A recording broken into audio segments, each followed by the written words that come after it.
Dr. Elmer asked the doctor, Advanced Neurospinal Solutions, and the question is, if I do the Pettibon warm-ups and do not mold afterwards, is it harmful? Absolutely not.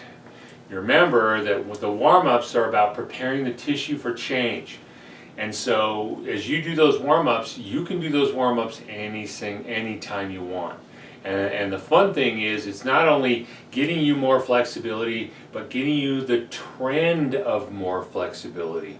As you move and come to the end of range, you're coming to the end of that capacity, but as you come to the end of that, you're actually telling the system, okay, I want to go farther. The cool thing too is you're getting an increase in the nutrition within the joints. We talk about in here that when you come to the end of range of motion, well, let's back up a little bit.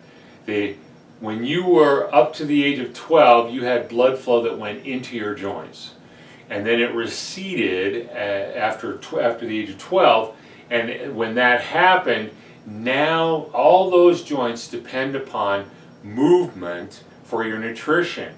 The synovial fluid inside of it gets its nutrition from the blood flow, but you move it around when you move all that nutrition around in the joint when you move.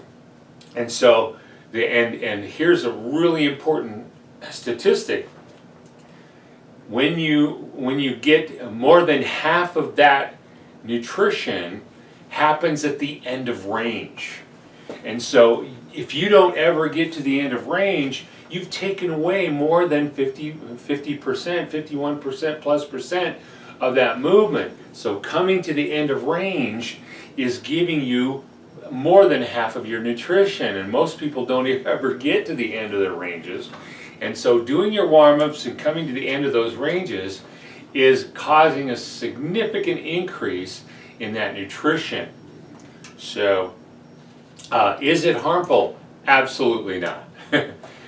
Excellent questions. Hopefully it brings some more clarity.